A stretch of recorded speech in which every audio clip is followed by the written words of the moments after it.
We would like to start off our show by acknowledging the Yugambeh people, the traditional owners of the land on which this podcast is recorded. We would like to pay our respects to their elders past, present and emerging. Excuse me, I have something to say. This is the podcast where we have real and open conversations with everyday people, professionals and public figures who all have something to say. I'm your host, Shaun Naylor, and you can join me every fortnight as we dig a little bit deeper into our shared human experience. You can join in on our conversations by heading over to the show's official pages and sending me a DM. You can share with me your own experiences, opinions and feedback on the show over on Instagram, Twitter and TikTok at @excuseme_pod. You can find us on Facebook if you search Excuse Me I Have Something to Say, or through our official website, excusemeihavesomethingtosay.com. And don't forget that you can rate and leave a review of the show, which is going to help our conversations reach a wider audience. And remember to share, like and subscribe so that you never have to miss a show.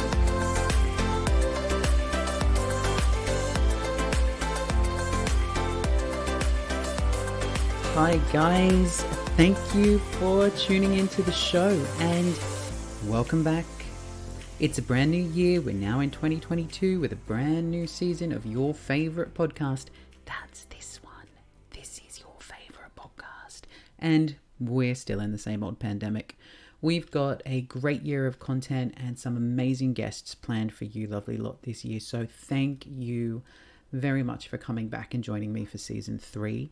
Can you believe that we're entering our 3rd year of the show? I mean, I know I can't. And our 3rd year of this global pandemic. Is anyone else feeling a little fatigued with all of this now? Because I know I am. Now, with tomorrow being World Health Day, I thought it only appropriate to invite a frontline worker to the show. So to help us gain a little perspective and understanding of what this pandemic has looked like from the front line, I've invited Nurse Jess to the show to share her experience with all of us. Jess is a Queensland-based ICU nurse and one of the many frontline workers who have risked their own lives and who have worked their asses off during this whole pandemic to keep all of us safe and healthy. Now, this episode comes with a trigger warning. This conversation touches on sensitive topics relating directly to the COVID-19 pandemic, dealing with death and loss, health and mental health, both within the workplace and at home. If any of these subjects are potentially triggering for you, or perhaps you're experiencing a bit of social anxiety or pandemic fatigue, then I encourage you to sit this one out for now and maybe revisit it later on when you've got someone within your support network close by to help you.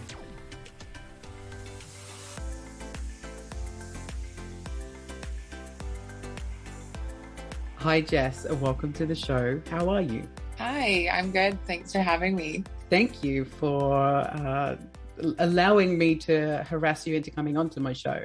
My pleasure. Can you tell the listeners a little bit about yourself and your background? Yeah, sure. So I am a registered nurse. I am originally from Canada. I grew up in Toronto and moved to Australia when I was 29. And I've been a nurse for, I think I'm coming on 14 years. Yeah, I did probably close to 9 or 10 years in Canada and then have been nursing here as well. My specialty is pediatric intensive care, so the critical care of babies and children. I used to do just babies intensive care, and now I work with 0 to 18-year-olds. Yeah, so that's my niche specialty, and it's a love-hate relationship.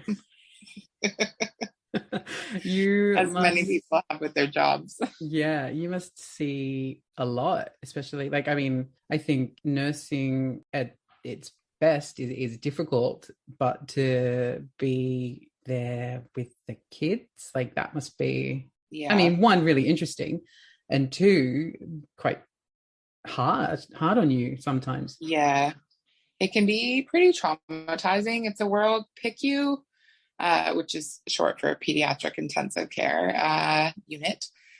PICU is a world that not a lot of people know about, unfortunately, until they are thrown into the depths of it suddenly in their life, which is a curse and a blessing because it's, not that we don't get into the job for the recognition or the money, but it does bring extra challenges. The things that we see with the kids at my work are often very traumatic experiences, unexpected, and their life or death situations, critical care. So it's about as bad as it can get in terms of the health status of a child, is where I'm looking after them. So, I mean, there's the workload that comes with that, but then there is this additional side of families because children are not autonomous beings. It's not the kind of thing where they're making their own decisions and the medical team is, making the decisions or involving in the care. There's this whole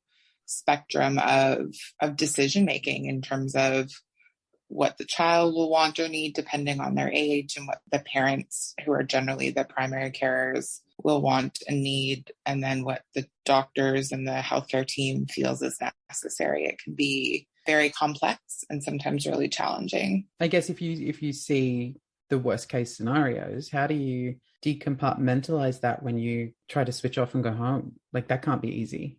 No, it's not easy. You try to. It's hard because when you think about, personally, when I think about what makes me a wonderful nurse, a lot of it comes down to my sensitivity and my compassion in my life, not just my job. And that's what I put into my work. So, I'm not the type of person who can just stop caring and turn it off when I leave.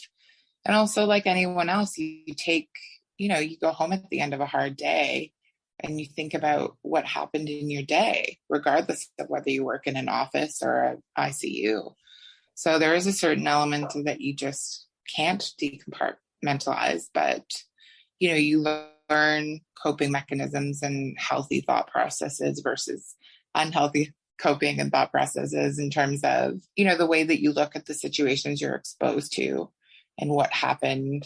A lot of it, you need a fair bit of self-awareness to realize the importance of needing to debrief or get support from your colleagues because, there's so many confidential situations. You can't speak about what you see to anyone other than who you work with. So it's tricky, but it's just a matter of really, personally, I embrace it. I thoroughly try and understand what I'm seeing and what I'm feeling and how they relate to one another. And, whether it's like trauma or aggression or just absolute shitty life events. Sorry, I don't know if I can swear, but Oh, you can swear like a sailor. That's okay. yeah, there's some things that in life that are just crappy and they happen to people for no reason, like accidents and cancers and things and viruses and, you don't necessarily get picked why you're going to go through one thing. So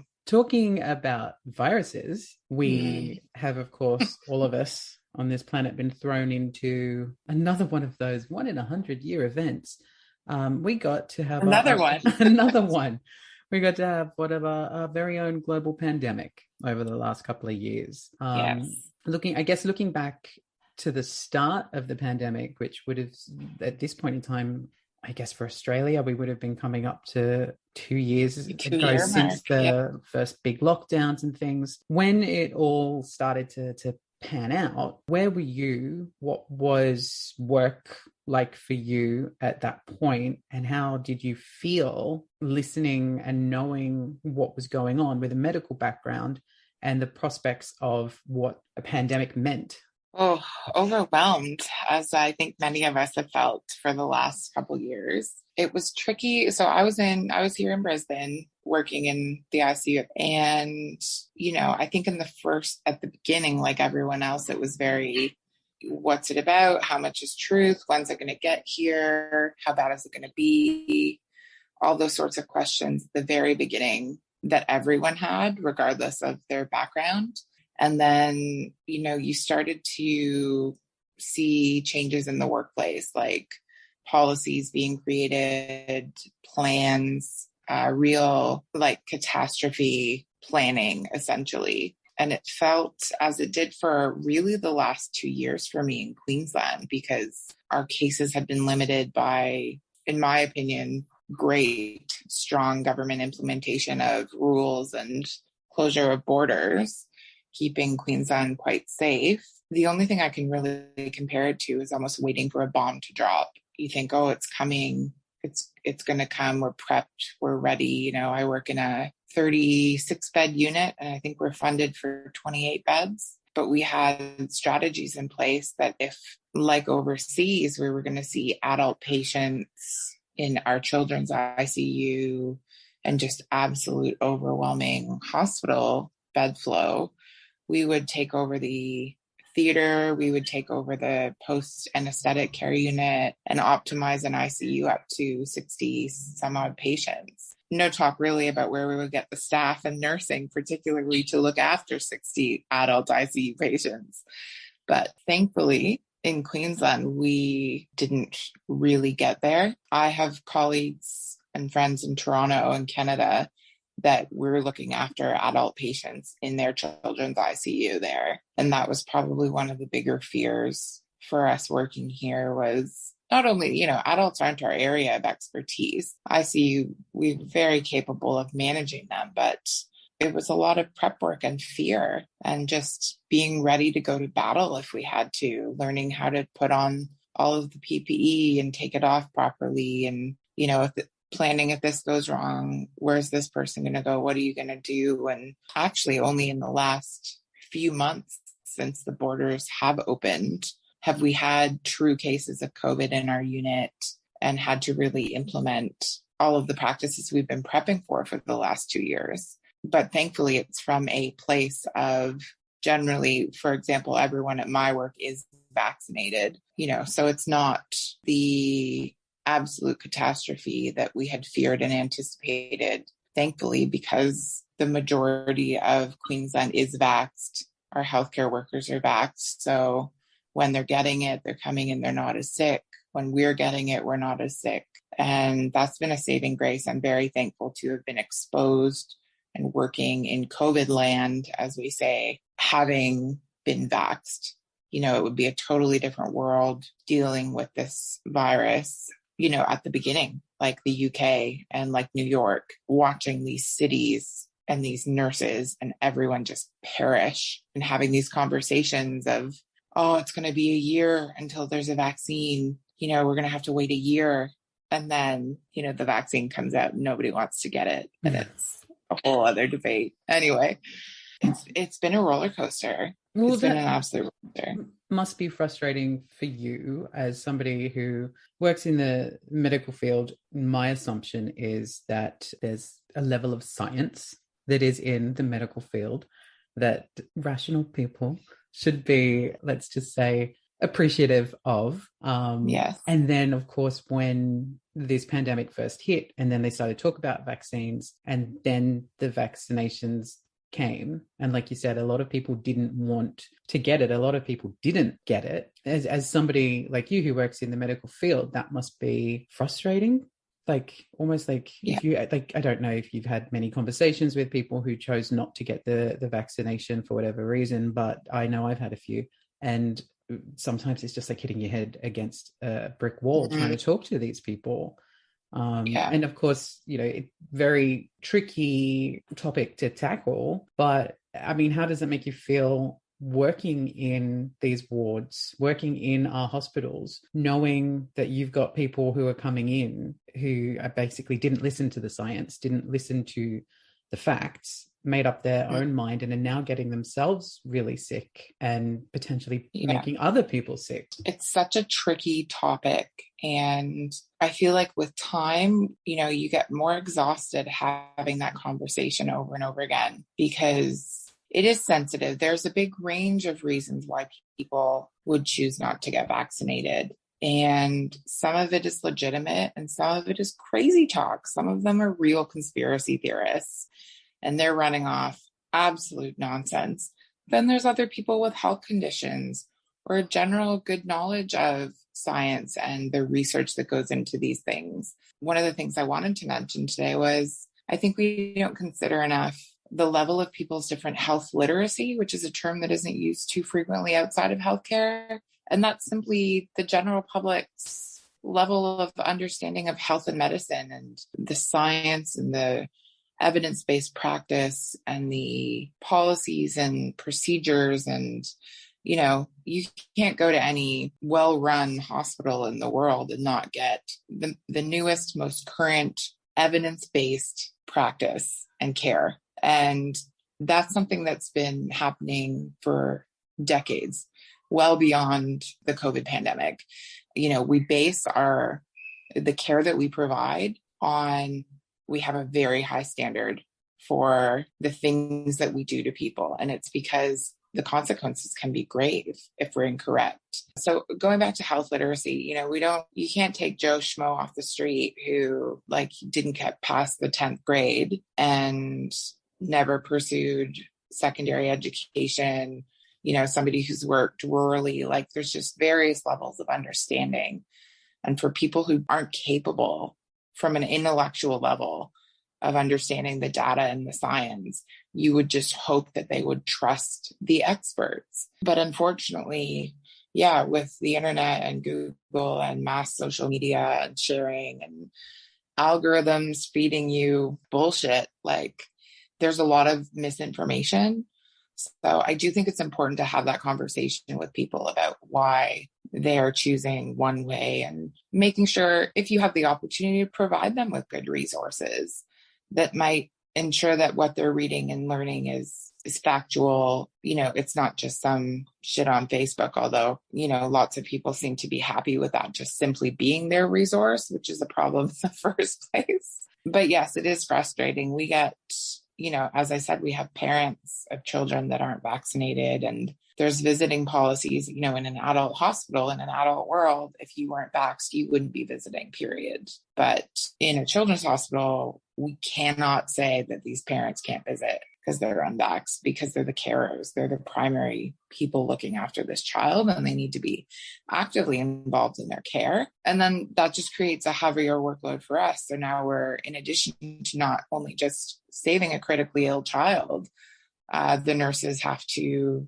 screen. Every time we meet someone, we're saying, are you vaccinated? Can I see the status? Let me document this in your chart. Oh, you're not? Then we have to do a rat test. We need to do it this frequently. We need to chart it. If there's vaccinated parents, it's 2 at a time at the bedside. If there's unvaxxed parents, it's 1 at a time. And there's exemptions that we made for end of life situations.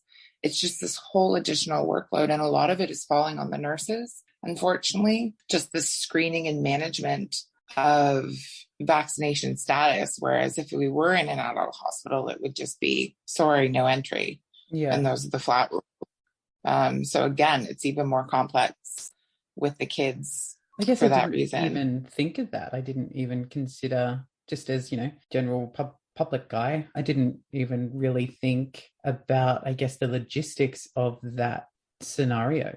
I that's kind of crazy that parents, I don't know. I believe in science, so I'm struggling to understand. And I can't imagine what it's like. Yeah, it's hard because, when people ask me, how do you feel about mask mandates and visiting guidelines and all of this? And I say, well, I agree with everything they're doing. I agree with closing the borders. I agree with the wearing masks. I agree with people getting vaccinated and the rules that are in place. So it's really easy for me to say that because everything that's being done, I am on the side of that. So it's not a conflict for me, but it's hard. The whole in Canada right now, there's these freedom convoys happening with truckers driving across the country and refusing to work because they don't want to wear masks and they don't want to not be allowed places because they're not vaccinated. And it's just I feel like when you're in my line of work, seeing what I see every day in my job, you have a perspective on life that is greater than a lot of people are exposed to. And when I hear people talk about the economy and the jobs and the freedom and the masks and all of the bullshit that everyone is arguing about all the time now, you can't see what I see pre-pandemic, even before any of this happened. You can't work as an ICU nurse and see life and death and people at their most vulnerable in absolute crisis and feel the necessity to argue about something so trivial. I'm not saying the economy and jobs don't matter.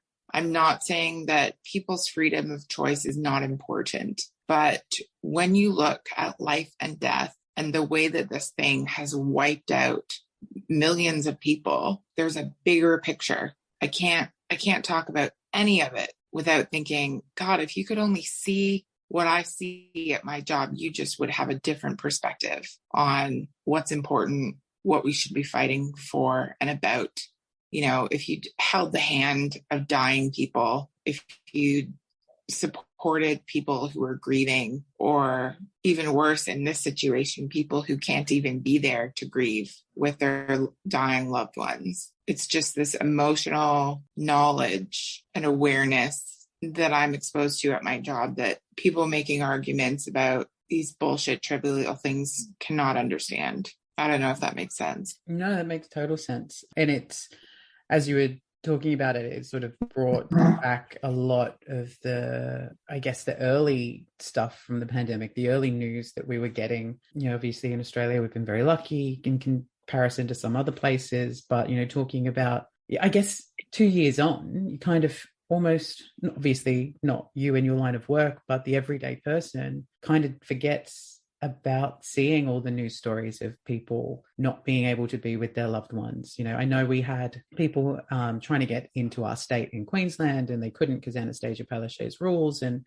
people trying to get exemptions to be with loved ones. But then you kind of almost forget that in Europe and in, like you said, in New York and places like this, there were people dying, and just hundreds and thousands of people dying and nobody being with them other than people like you, the nurses, you know, the frontline workers, people in the hospitals, giving support and comfort to people who were losing their battle and couldn't have their family with them. It's just, yeah, you just made me think about all of that again. And it's all quite sad. I remember watching the TV and just being so shocked by it and still feeling, although, yeah, sure, we had COVID here in Australia, but still feeling a world away from it all. And like we somehow got lucky being, you know, the island in the southern hemisphere that is sort of away from everything. I watched heaps of friends and family in the UK constantly on their social media feeds going, okay, got COVID, you know, and then people being so worried and still sort of sitting here going, well, we've got nothing. I know. And I'm not sure if it's just because we're in Queensland, because I know that Melbourne and Sydney got hit much harder. But it's true. It's like you say, I mean, with the border, I'm an international person. I directly feel the impact of not seeing my family for a number of years, and that's overseas, not even interstate. And I do think exemptions were made for people in particular circumstances for end of life and things like that, in terms of when the Queensland borders were closed. And it is sad that, you know, people can't see their interstate family for months or years. But yeah, as you said, it's much more tragic when people are dying alone in a hospital.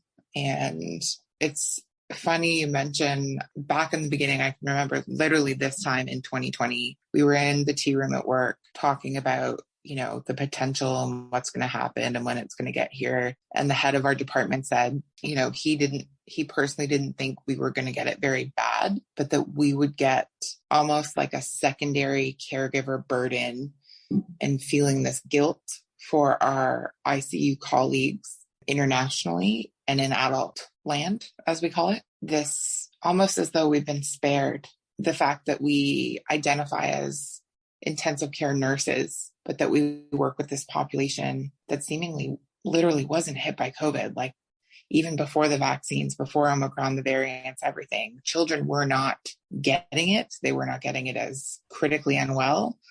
I still don't know the data behind why, if that's been found out, but, you know, and he spoke about this guilt that we feel. And I have felt that all of my ICU colleagues in adult ICUs and across the world have had this terrible run, this terrible couple years, shifts from hell, insane exposures to this virus. I mean, we're just in N95 masks at work now. And it's torture just wearing that tight mask all the time. And these people were in these gear for 14, 16 hours. Just like, I cannot describe to you how much you sweat under one of these waterproof protective gowns.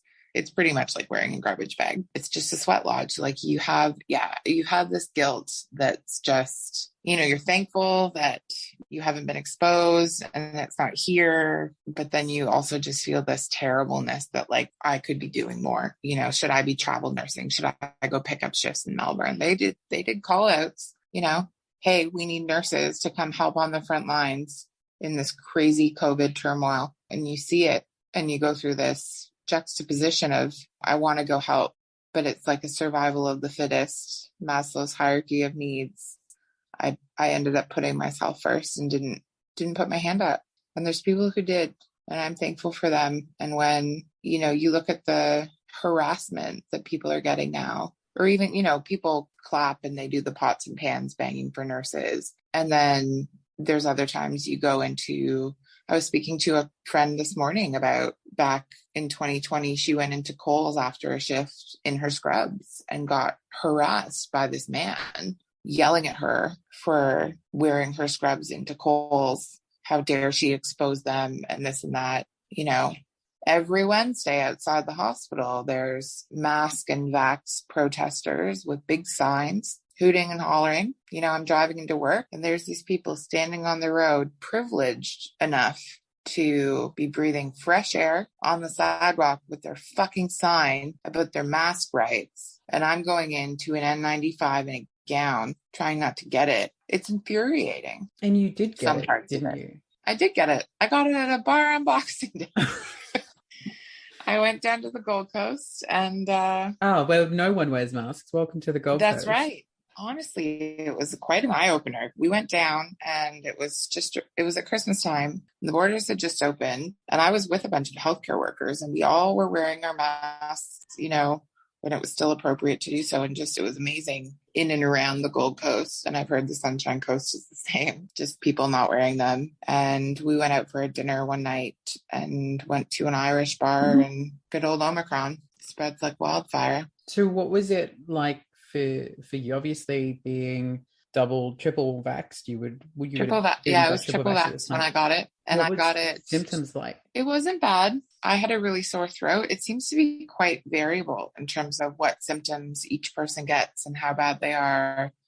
Some people are symptom free and others, even though they're double vaxxed, are having a really rough time of it. I have a couple friends at work who are still feeling more long-term effects of it. These little weird complications that from having it that probably aren't incredibly well known because they're likely not reported because they're just a bit weird and uncomfortable. And it's not, it's not down as an official symptom. For example, I'm an eater by nature. I love food. I will finish a plate. I've never had an issue eating. And ever since I had COVID, I'm eating probably 50% of what I would normally eat. I'm just feeling full. I'm not hungry. I'm not sure whether it's going to be good for my waistline or not, but it's just been very weird. And the only thing I can chalk it up to is COVID. One of those weird things, like it's probably not going to report it. It's not going to go down as like a side effect data in the census, but it's one of those things. So yeah, it wasn't too bad for me. And I'm very thankful that I had it after I was triple vaxxed. I have friends who have had it after being double vaxxed and still had a very, very rough, 1 or 2 weeks. So you hate to think what it would have been like had you not been vaccinated. Yeah, I was terrified that and convinced that I had it after Christmas. New Year's Day, I was fine in the morning. And then at lunchtime, I was like on the couch watching some movie with Benny. And I was just like, I got up and I was like, oh, I feel like I'm getting really sick. And then came on really, really quickly. And I ended up taking the week off work and had a PCR test. Had to go, couldn't get a hold of any rat tests because it was at that point just after Christmas where there was like none on the shelves, you couldn't get them, and booked somewhere just south of Brisbane and had to drive up with Benny and had my PCR test, went home, waited, came back negative, but I swear I have never been that sick in my life. And Yeah. I couldn't imagine what, if that What wasn't, else it would have? yeah, I Yeah. was like I was literally going, I must have it, because the timing as well. I ran into a couple of friends who had come down from Brisbane. They were on the Gold Coast, and literally, I was walking across the car park heading back to my car, and they were leaving as well, and we hugged. And 2 days later, they were like, we've got COVID. And I was like, no. Mhm. And then I swear. And then I've had a couple of close calls, but at this point in time, unless there was a false negative, I still somehow have managed to not Yeah. get it. See, And I think false negatives are possibly more common than we think. I've had some kids with it that the parents have said our whole family was sick. The kids came back positive with COVID. The parents didn't. They were negative. And it's like they were all sick at the same time.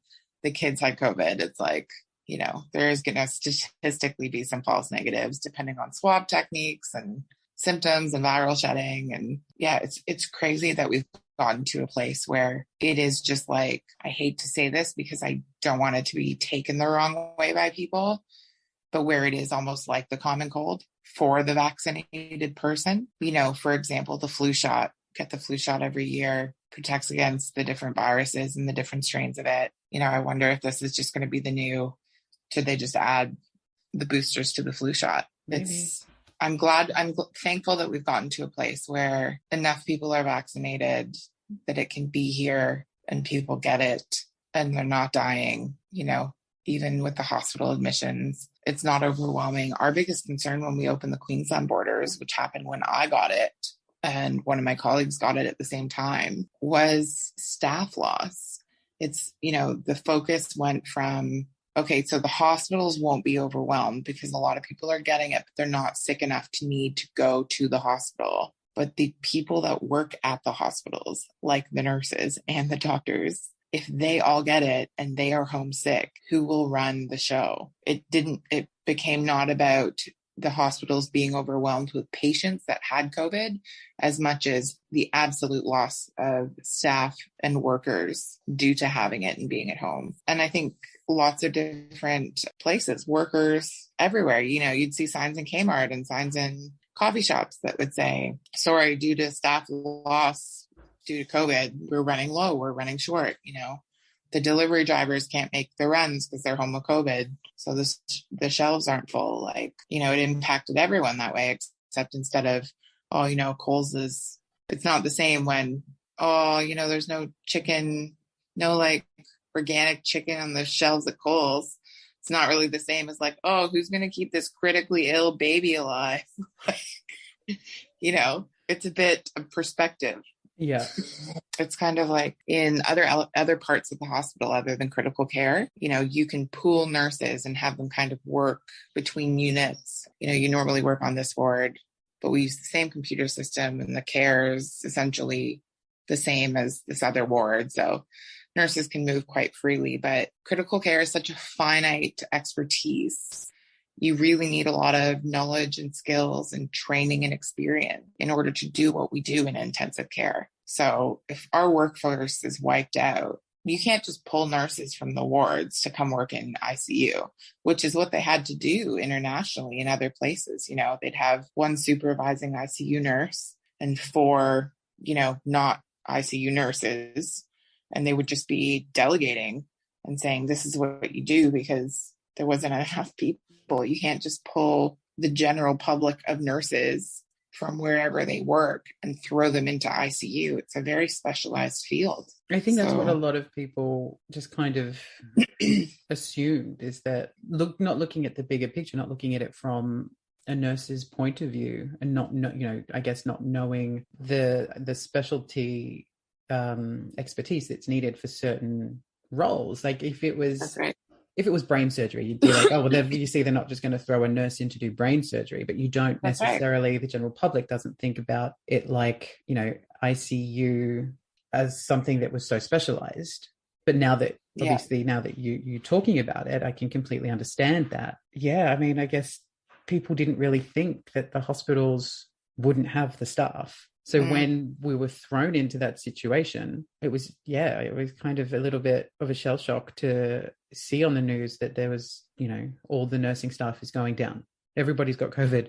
Yeah. Nobody's going to be able to help you if you go in. And it was like a complete shift from the start of the pandemic, where it was, there's not going to be enough respiratory machines and there's not going to be enough, I guess, mechanical side of things to support the people who needed it, to then being a loss of workforce, and there's literally not enough bodies to help if shit hits the fan. Yeah. That's a scary place to be. Yeah, it is. Well, and then you think about the people who are still there. Nurses are not coming out on the other side of this pandemic in a good place.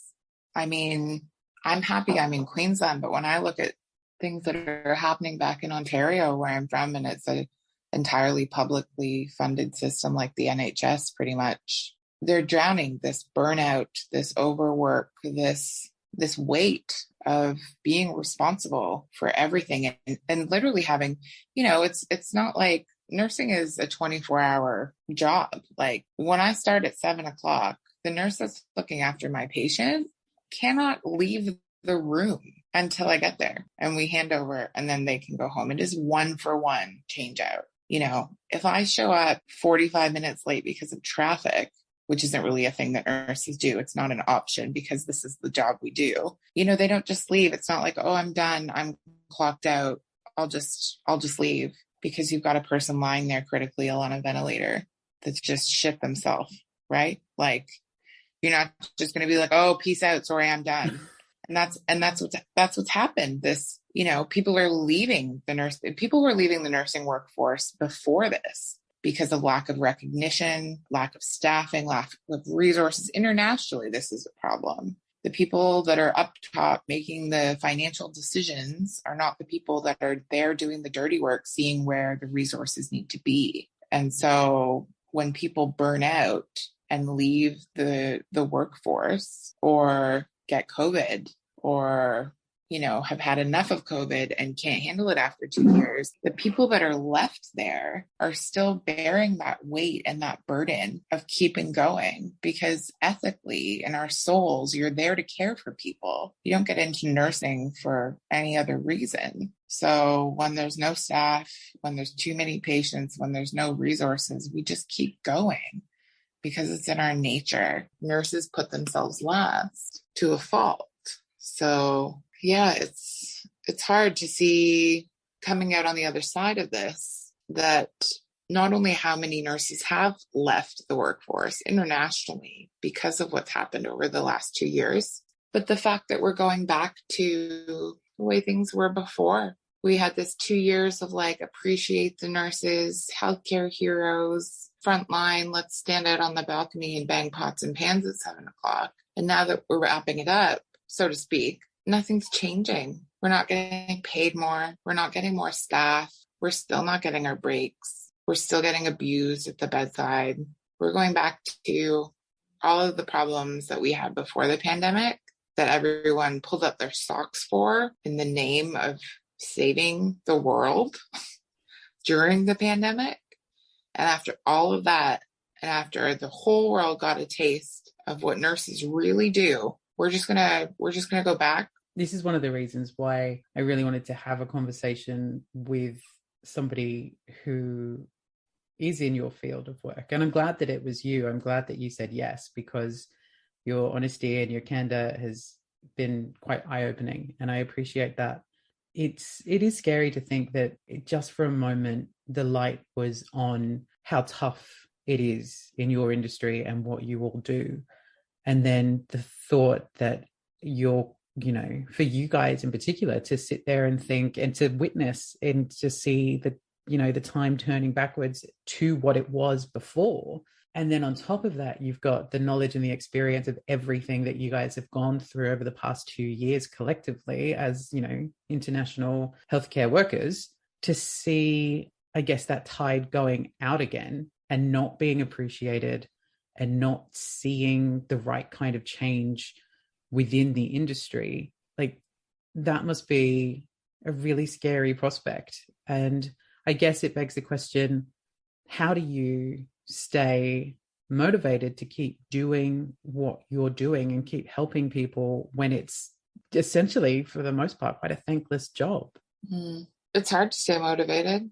As I said at the beginning, it's a love-hate relationship. I'm passionate about what I do. I'm good at what I do. I love my job, but it destroys me in many other ways, and I think that the conversation needs to be had about job satisfaction, nursing staff retention. I'd love to go back and do my master's and study how much money do you spend recruiting new nurses, training up nurses, covering sick leave, all the sorts of Band-Aid fixes that are very expensive to the healthcare system, when the focus should be, like a lot of things in healthcare, a more preventative approach, which is, we're pretty selfless people. I don't think we ask for much. If I'm supposed to have 3 breaks in a 12-hour period, I'd really like to get all 3. If I could have, an extra nurse running around so that I can go take a water break or pee when I need to. And instead, if not the government and private here, I guess, like if they focus more on keeping the nurses they have happy and what it took to do that, which would be a much less expensive course than what's currently happening, which is people leave. They get burnt out and they think, well, I'm making the same in the ICU as somebody down the road who works 8 to 5 Monday to Friday, gets coffee bought for them by their boss all the time, puts people on a scale, does some computer work. And I'm not taking away from the less clinical nursing jobs. There's a variety of nursing jobs and they are all important, but it's not a surprise when I see people moving from ICU, where we're already exposed to trauma and like fluids and aggression, all of these things that were already a part of the job.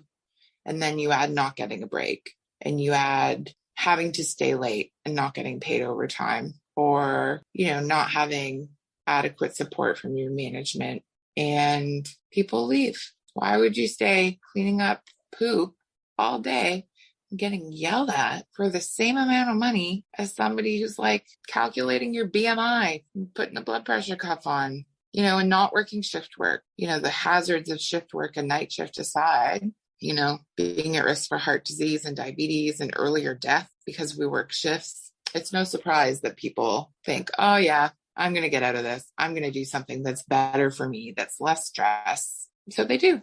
And then the system spends how much money hiring new people, training them up, only to get burnt out and do the same thing. Yeah. It's a vicious cycle. Yeah. It's tough. I feel like the world is in a tough place right now, as it has been for years, but it's amazing to see the divisiveness that's happened as a result of this, particularly with the vaccine conversation. Mm-hmm. Families and friendships just totally destroyed.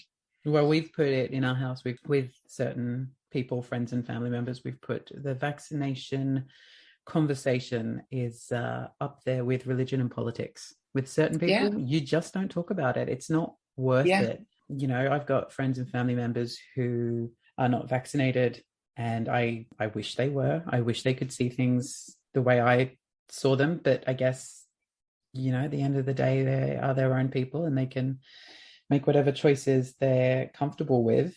But it's one of those things where we can't talk about it because it ends in argument. Yeah. And it's like butting heads. And there's so much, as you said earlier, there's so much misinformation out there, and algorithms, they've got a lot of explaining to do. Yeah. The amount of respect toward each other's opinions and, the conflict that comes up in these conversations is so challenging. Like, we already have enough on our plates as people of this earth today. We don't need to add this hatred between humans, this divisiveness over this issue. It's frustrating for me because I can practically see the direct effects of other people's choices. Yeah. I see it in my job. I've had people that try to make the argument with me and know I'm an ICU nurse. I had someone ask me last year, like, oh, so do you think COVID's real? I'm like, bro, I'm an ICU nurse. Like, what don't you understand? Like, do you think I'm lying about my entire career? I'm going to work and seeing just like rainbows and unicorns. Like, we're making this shit up. Like, and it's exhausting.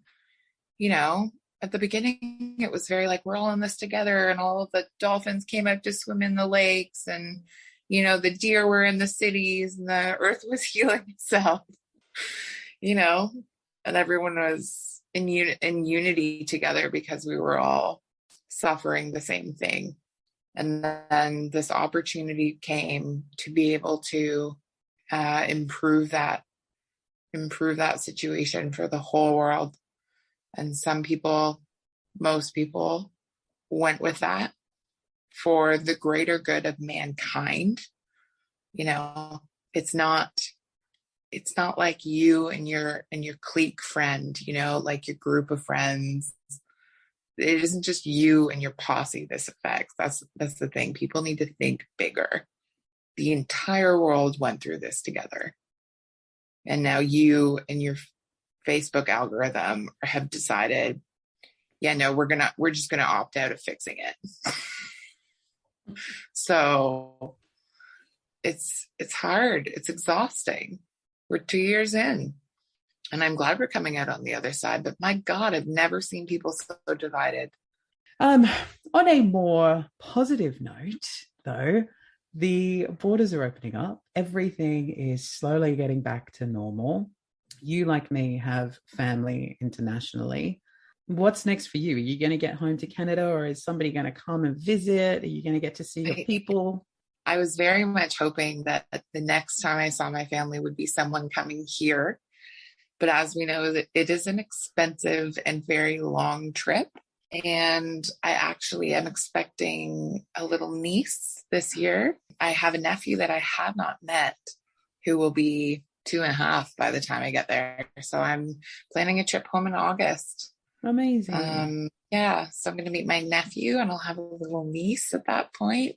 And, I'm not even looking that far ahead in terms of how many rat tests I have to do a day for how many days before and after leaving. But just even the fact that it's on the horizon, and I'm hoping the development of a third world war will not derail those plans. Yes.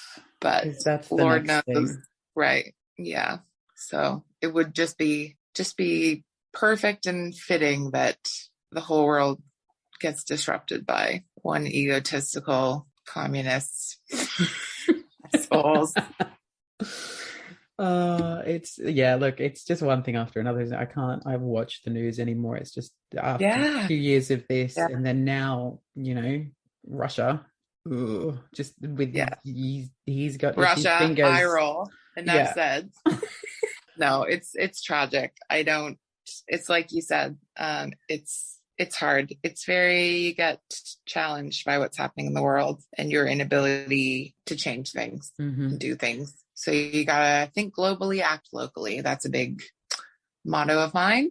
I like it. You can't change the world, but you can do what you can with what you have, where you are. And we all just need to focus on that. I love it. I think that's a beautiful way to end this conversation. That's a really lovely and important message. So thank you. And thank you for coming on and being so open with your experience. And it's been an absolute pleasure. And I have learnt many things, and I'm sure the listeners will really get a lot out of this conversation. So thanks, Jess. Oh, I hope so. Thank you. I hope I didn't go on too many ranting nurse tangents, but as I'm sure you've noticed, we don't actually get the opportunity to speak up very much. So when someone gives us a mic, I pour my heart out. I love it.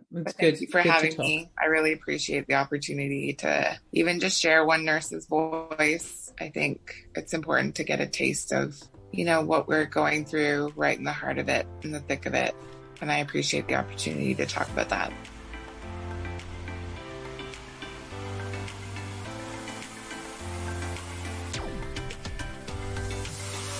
Well, guys, that's a wrap on Season 3, Episode 1. And what an incredible way to start this season off, hearing from one of our healthcare heroes. I would just like to say another huge thank you to Nurse Jess for being so open, so honest, and raw throughout the conversation. I'd also like to extend the biggest thank you to all of our doctors and nurses throughout the world who have been so incredible throughout this whole pandemic, and it's 100% accurate for me to say that a lot of us wouldn't be here today without their tireless work and care for everyday strangers. I hope you guys enjoyed this episode too and have been able to take something away from it. I personally found Jess's accounts to be incredibly eye-opening, and I don't know about you, but I didn't even know it was possible that I found even more respect for our healthcare workers and all that they do for all of us. If you want to get in touch with the show, share some feedback or suggest topics or guests for future episodes, you guys know the drill. Links to the show's official socials are stored in the show notes for you. So get in touch. I'd love to hear from all of you. But for now, that's a wrap. Stay safe, be kind, look out for each other, and I'll see you next time.